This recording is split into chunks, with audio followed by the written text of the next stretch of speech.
Chinese were making villages, etc., and intruding. And a lot of people are saying that we're, again, seeing the kind of situation that we saw in Ladakh, etc., and Galwan. So what really is happening there, and what's your insight?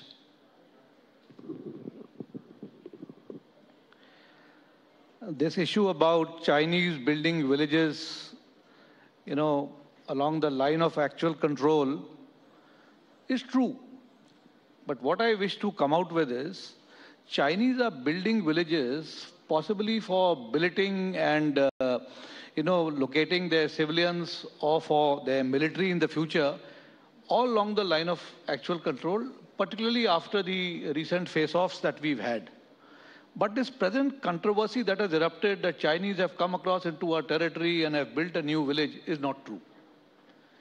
What the Chinese have done is that they've got posts on their side of the line of actual control, and we've got posts on our side facing each other. Yeah, wherever the Chinese have now developed their posts, we have seen some old dilapidated huts that existed in that area, where mainly, the labor supporting the Chinese state, because Chinese bank a lot of civilian labor for construction of their infrastructure and construction of their, other assets for supplying the soldiers who live on these posts on the LAC. So now some of those huts have been broken and newer infrastructure is being built up. Modern huts are coming up. Yes, maybe a couple of them villages have increased in size. What I would probably feel is that these are to billet maybe the Chinese soldiers. Subsequently, they may also be planning to facilitate arrival of their families once in a while, because they do see at times our civilians going there, our families visiting forward areas at times. So they are watching all this. Now the Chinese soldier is isolated. He comes from mainland China. He's living thousands of miles away from his mainland. So, and he's seeing our people that, they are in a much happier state. They get to go home much faster. Our soldiers do get, leave to go home from the line of actual control positions at least twice in a year, if not thrice. Chinese soldiers don't have this luxury. So they are building this infrastructure, these kind of so-called villages, which are well within their side of the LAC. They have not transgressed anywhere on our perception of the line of actual control. There are different perceptions. We are very clear where the line of control lies, line of actual control lies, because we have been told that this is your alignment of the line of actual control and this is the territory you are expected to defend. Chinese have a perception which in some areas we know, in some areas we don't know, because they have never really explained where the line of actual control lies according to their perception. But as far as we are concerned, there is no such village development that has taken place on our side of the line of actual control. So where did this come out of, this entire claim? And of course, there are people who are now saying that, look, we've been there from 1959, etc. We had yesterday a Minister of State for Law, Mr. Kiren Rijiju, coming out and saying that, and he knows the area, of course. So where did this come out of? And you see, people now have access to satellite images through Google, through various other systems that are operating. So every time a Google image comes out, you see the development that has happened on that side, which was not available to people some years ago. So now with this kind of facility that is available, people start seeing these villages, these huts coming up. They think it is something new. It is becoming new because you were not aware of the existence of such villages earlier. And yes, I would say that earlier these were some kind of thatched huts where the Chinese lived or their graziers lived. But now they have converted them into some kind of a permanent infrastructure. So it gives an impression as if a new village has come up. It is just that old infrastructure is being redeveloped to make it little more comfortable and make it more conducive to the accommodation that they are building for their own soldiers or their civilians alike. So it's not muscle flexing on their part. It's just a convenience issue. Is that what you're saying? Certainly not. I wouldn't call it muscle flexing. It is development of the villages. They are trying to make sure that they reach out to their border area, something which we should also be doing. We are also concerned about our border area development, and government has released funds for BADP projects.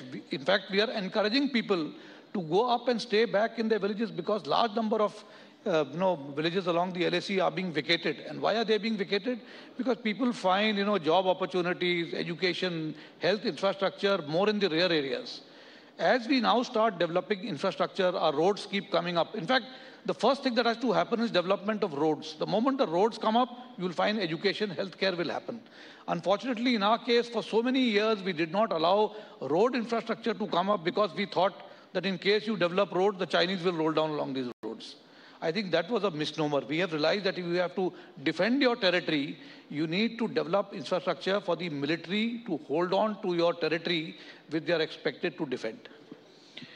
Let me press you on that point a little bit more with regards to what's actually happening with regards to talks of disengagement, etc. Now, the last round was on October 10th, and there obviously was not any progress because the Indian press release said, and I quote, during the meeting, the Indian side therefore made constructive suggestions for resolving the remaining areas, but the Chinese side was not, unquote. Do give us an update on how things stand now in Ladakh. Yeah, I think you've raised two issues there. One is disengagement and the next is de-escalation. I will deal with these two issues step by step. Firstly is disengagement. You know that after the confrontation that happened in the Galwan Valley in 2020, the Chinese and Indian soldiers have practically come face to face in a number of areas. Now, remaining in this kind of a disposition is fraught with danger because anywhere you find where troops are in close proximity, it could lead to an ugly situation anytime because of misgivings by either side. So we therefore, first thing we want to do is we want disengagement to happen and so that the separation of the troops increases. We don't want troops to be in so close proximity. So that has happened in almost all areas. You know what happened in Pangong Tso? The Chinese have fallen back behind finger 8, we've fallen back behind finger 4. So yes, in between, there is a moratorium on patrolling, but we will resume patrolling as far as we are able to achieve disengagement in all these sectors. So this is a process. Today, there is no area, other than I would say Nathula, where we've had presence on both sides, where soldiers today are really facing each other in close proximity. So that has been achieved. Yes, we want some more distance to be brought into separation so that the troops that are separating each other are at a greater proximity because the chances of escalation on both sides rushing again onto the closer proximity of each other can happen. So to avoid that, we are saying that can we now go back to original positions where we earlier were before this escalation happened? Because gradually what happened was when the Chinese came forward, we moved forward. They came further ahead, we moved further ahead. And that is how the proximity situation evolved. Now we have been able to disengage and there has been some separation, but we would be happy to ensure that both people go back to original state, to the original positions which we were occupying prior to April 2020. That is the effort and that is an ongoing process. To say that there has been a stalemate is because we want both sides to go back to original positions. And at the same time, we want some kind of assurances that these positions will not be reoccupied. Now, you see, this kind of mutual suspicion exists on both sides. So because of the better infrastructure development that has taken place on the Chinese side, we cannot go by equidistant separation. We have to go by equi-time separation. That means if we have to fall back by, let us say, 6 to 8 kilometers, and Chinese also fall back by 6 to 8 kilometers, but they can cover the distance in wheeled transport in about 20 to 25 minutes, and for us it is going to take an hour, then that is not what we call equal separation. We want equal time and distance separation. So on that, there are, some anomalies that keep existing. The Chinese say, why should I go back so far behind? You should be equidistant. We say, no, we have to go by time. They say, let's go by distance. So this is where, some kind of give and take is happening. But finally, our effort is to make sure that we follow what we want. We will not budge because we are concerned about Chinese reoccupying these positions. And now that, this thing happened in April 2020, the escalation happened. Now there is suspicion on both sides. And we are now more suspicion because once bitten, twice shy.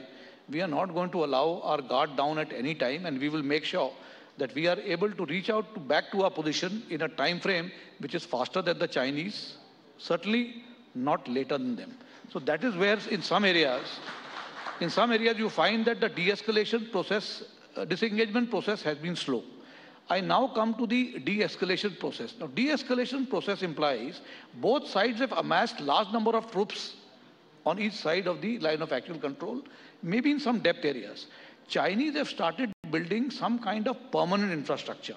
You know, when you build tunnel defenses, when you build silos for storing your ammunition and weapon systems, these are permanent in nature. So if Chinese are going to stay there permanently, we have to be there permanently. We have also inducted some troops into Ladakh and other forward areas. We are not going to move out from there and will not allow de-escalation till we find that there is some kind of a settlement with the Chinese and they are willing to take back troops and fall back to original situation as existed in April 2020. But as of now, I would say de-escalation appears to be far-fetched because the kind of infrastructure that the Chinese have developed, the kind of infrastructure and induction of troops that we have carried out, it will take a long time to reach status quo. So I think disengagement is likely and will happen, but this kind of de-escalation will take time. So that's interesting. You're making a distinction between disengagement and de-escalation, and what you're saying is that let's forget about this de-escalation for the time being. That's right. So what is the time period then that you're sort of looking at for de-escalation? Is it, let's be a little direct, is it completely off the table now? No, it is not completely off the table. We are saying that, in fact, we've said, can we do disengagement and de-escalation simultaneously? Well, our thought process is we should not do it simultaneously. First should be disengagement, so that at least the cross-proximity positions are taken care of. There is no fear about re-escalation of the situation or coming back to same positions. Once that is resolved, then we can look at de-escalation. To say that, Indian Army cannot maintain troops at this altitude and we will have a problem, well, we have no problem. We maintained them last winter. We are quite capable of maintaining them this winter and in times to come. Government has given up adequate resources to make sure that our troops are comfortable. Our stocking is going on at a very rapid pace. In fact, we've already stocked for the winter for the entire lot. We've got adequate resources to combat the adversary should he indulge in any misadventure. And of course, for our Air Force to induct, it is very easy. In fact, our Air Force can operate from bases which are along the valley floor. So we have a tremendous advantage vis-a-vis our adversary in most of these areas. So if it comes down to a war of attrition, we're well prepared. That's what you're saying. We're well prepared, and we're not in any hurry to de-escalate either, because we can maintain our forward positions. Yes, I think, you've heard this from the Chief of the Army Staff, you've heard this from the Chief of the Air Staff, and of course from the Chief of the Naval Staff. We are well prepared for any misadventure by our adversary on the border or in the high seas. So no other Galwans will happen because we're well prepared to retaliate. See, Galwan to happen is not in our hands.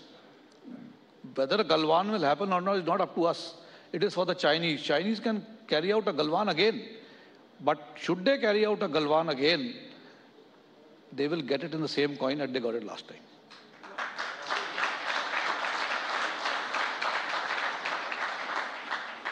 General Rawat, what are the friction points that currently still remain unresolved? I mean, I'm just getting into some detail here. Is it Hot Springs, Gogra? No, we've got some issues in the Depsang plains where we are looking at further de-escalation. That is one area where we find that we need to address. And there is something happening in the CNN Junction area, which is Demchok. So these are the two areas where, there is some kind of situation where troops are still, I would say, in reasonable close proximity. We are not in such proximity that it can lead to suddenly gunfires, shots being fired across. But it could escalate because of the proximity of the troops being closer than in the other areas. These are our major areas of concern. Let me ask you, General Saab, and this is a question that I want to put to you because it keeps coming up from time to time. And it is obviously an issue that sparks debate also. And it has been said that you're undertaking a very ambitious restructuring of the army, etc., the commands. How key is this Indian military reorganizing itself into integrated theatre commands towards securing India, sir? Well, theatre commands have actually become a necessity for our country because, we've got two adversaries with unsettled borders. So you've got to make sure that to deal with the northern adversary, you need a single commander to look at the operational situation there. And he must have the resources from all the three services under command and under his control, so that we can find, if you can put in a joint effort in an integrated manner to deal with the situation that may evolve on the line of actual control. Similarly, on a Western front, again with Pakistan, we need to put up a united joint front. And that can only happen if you have one theater commander looking at one battle front against one adversary, and one theater commander looking at one battlefront against the other adversary. I would like to look at the past, look at the experience that we have gained from our past wars. We fought a war in 1962. In 1962, it was fought by the army on the land. The Air Force was kept out of battle. Why did that happen? It's because the political hierarchy that time felt that the Air Force should not be utilized, because if we utilize the Air Force, the adversary China can do more damage to us through their air power. That is because there was possibly a lack of understanding of this integrated joint warfare. And there was no commander, single commander to advise the government on how joint warfare is fought. If at that time we had a joint commander or a unified commander, integrated theater, who could have advised that battle has to be fought on air and land simultaneously. That is why we call it an air-land battle. And had we utilized the Air Force, then the enemy which was rumbling down the hills of Arunachal Pradesh and the Tawang tract could have been dealt, a severe blow could have been dealt to the adversary with the air power. It was not used. It's because we were all working in vertical silos. You look at the 65 operations. The air played a major role, although 65 operation is not much talked about. But our Air Force, with a much lesser air combat capability vis-a-vis the Pakis. The Pakistanis had better aircraft vis-a-vis ours. Yet we were able to suppress the Pakistani Air Force on the Western front. And finally, coming down to the 71 operations. 71 operations, the integrated theater battle and joint employment of forces is seen in Bangladesh, erstwhile East Pakistan and now Bangladesh, where you had an army commander called General Lakhjit Singh Arora, who was actually responsible for the land forces and took control and made the overall plan, along with his Air Force and naval component commanders, who were, Krishnan and Diwan, the two naval and Air Force component commanders. But that time what happened was, the military was told as early as April 71 that something needs to be done to prevent the refugee situation from overflowing into our country and to prevent the terrorist atrocities and the kind of atrocities that were being committed by East Pakistan or the Pakistani army against the population of East Pakistan. So we were given this task as early as April 71. But then, the three chiefs who were there with Manekshaw in the lead, he advised the government that very soon the monsoon will come. We need some time to prepare.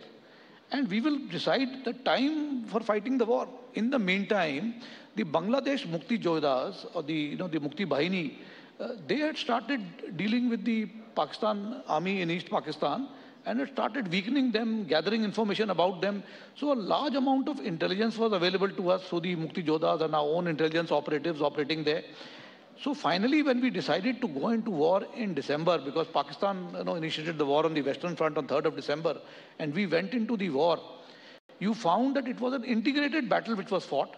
The land forces and the air forces were operating in a very joint manner. It was kind of an air-land battle.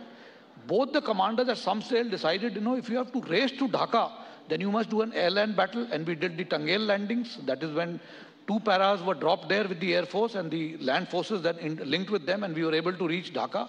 Navy at the time was told that you must blockade the Chittagong port and make sure that nobody can escape from that site. So what happened there was that the 93,000 prisoners of war booty that we got was because the Navy ensured that no escape route was available from the sea route, otherwise these people would escape. So Navy was doing the task based on the overall plan that had been made. Air Force was supporting the ground forces in the operation. This was a classic example of a theater battle. And when the battle had been won, the surrender was taken and decided upon by the Eastern Theater Commander. There was no interference happening from the army headquarters.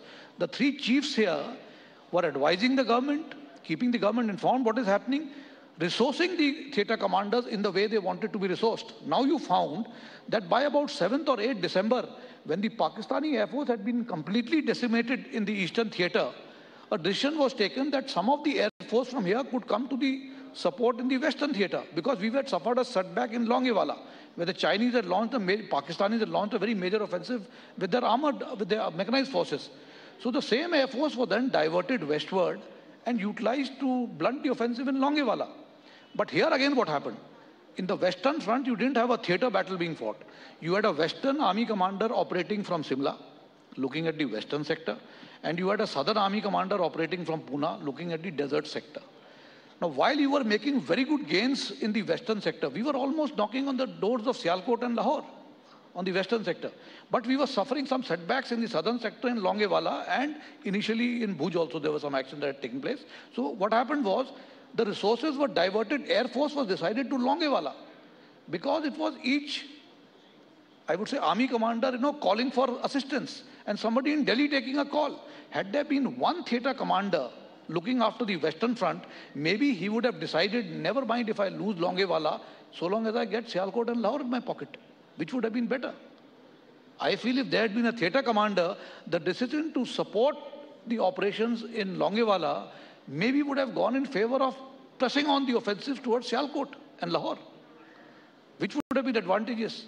And subsequently, we could have still come and maybe, yes, lost Longewala, but recaptured it. So you have to look at, where the value territory lies, where the value objective lies. This can only happen if you have one commander, because here the Southern Army commander thought, oh my God, for me, if I lose Longewala, it's blood on my face. So, I must make sure. So he was crying hoarse to get support, and he was given the support.